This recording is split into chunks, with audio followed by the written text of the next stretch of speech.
Hi students, कैसे हो? शुरू करते हैं नेक्स्ट क्वेश्चन। हमने पिछली क्लास में क्वेश्चन नंबर 1 और 2 किया था। अब हम करेंगे क्वेश्चन नंबर 3 एक्सरसाइज 9.1 9.2 सॉरी। ये हमारा सर्कल ही चल रहा है, क्लास 9th का, एनसीईआरटी की बुक का है। हम क्वेश्चन पढ़ लेते हैं। सबसे पहले क्वेश्चन ही पढ़ना चाहिए। If two equal chords of a circle intersect with in the circle, prove that the line joining the point of intersection to the center makes equal angles with the chords। इसमें बोला गया है कि एक circle के अंदर दो code है, वे आपस में बराबर है और वे किसी पॉइंट पर इंटरसेक्ट करती है, आपस में बराबर है। ए बी कोड सी डी के इक्वल है और वो किसी पॉइंट यानी कि पी हमने नाम रख लिया, पी पी पॉइंट पर वो इंटरसेक्ट करती है। ठीक है, उसने बोला है फिर आगे इंटरसेक्शन टू द सेंटर, जो ज्वाइनिंग करेंगे हम किसको, joining the point of intersection to the centre.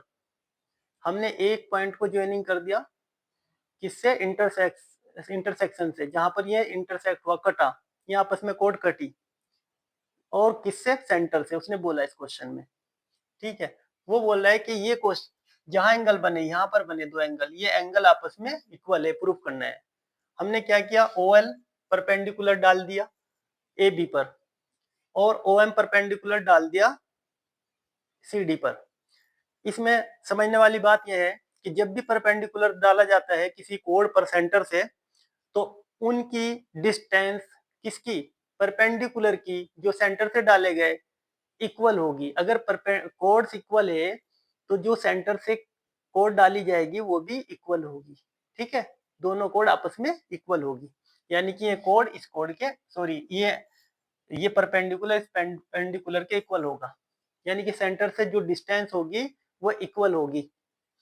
दूसरी बात, ये 90 डिग्री का एंगल क्रिएट करता है। तीसरी बात ये होती है कि ए बी को यानी कि कोड को हाफ कर देता है, बाइसेक्ट कर देता है। ठीक है, अब शुरू करते हैं। हमने क्या किया, ओ एल परपेंडिकुलर इस पे डाला ए बी पर, और दूसरा डाला and O M perpendicular C D पर। ठीक है, जब हमने डाल दिया तो हम कह सकते हैं ओ ये कि ओ एल बराबर ओ एम। क्यों, क्योंकि ये डिस्टेंस सेम होती है। जब किसी सर्कल की दो कोड आपस में इक्वल होगी तो उनके सेंटर से जो डिस्टेंस होगी वो भी इक्वल होगी। चलिए शुरू करते हैं। हमें प्रूफ क्या करना है, समझ लो। टू प्रूव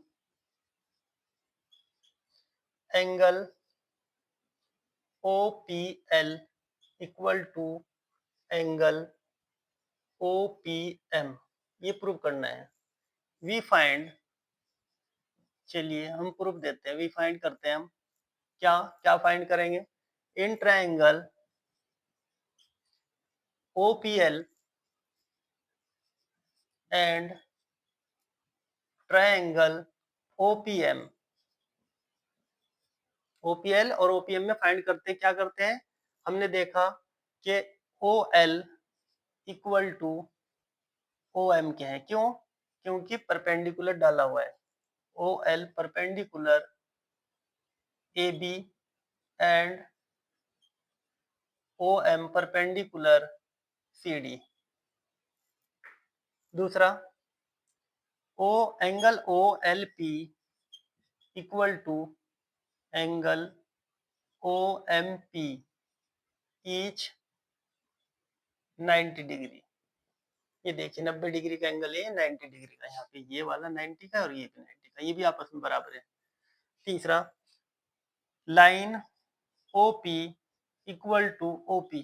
क्यों, क्योंकि ये कॉमन है, दोनों ट्रायंगल में आती है। So triangle O P L congruent triangle O P M के होगा। Triangle O P L O P M के क्या होगा, कॉन्ग्रुएंट होगा by R H S, congruent right hypotenuse side, right hypotenuse side के थ्रू होगा। हेंस हमें proof करना था angle O P L equal to angle O P M. ये भी इक्वल होगा बाय CP/CT। प्रूव दैट, इसमें इतना ही प्रूफ करना था, ये प्रूफ हो गया। उम्मीद करता हूँ समझ में आ गया होगा, ज्यादा कुछ नहीं था इस क्वेश्चन में, बहुत इजी क्वेश्चन था, ये समझ में आ गया होगा, एक दो बार देखोगे समझ में आ जाएगा। इसमें मेन पॉइंट यही था कि हमारी जो लाइन है ना, जब हमारी कोड किसी सर्कल की इक्वल रहती है तो उनके जो सेंटर से डिस्टेंस होता है वो भी इक्वल होता है, दोनों का इक्वल होगा आपस में। दूसरा, ये ए बी को यानी कि कोड को हाफ हाफ करती है, कौन? परपेंडिकुलर, सेंटर से जो लाइन डाली गई। तीसरा, 90 डिग्री का एंगल बन जाता है। ठीक है, बस ये था इसमें पॉइंट, बाकी हो ही जाएगा। ठीक है, मिलते हैं नेक्स्ट क्वेश्चन में। Thank you watching the video.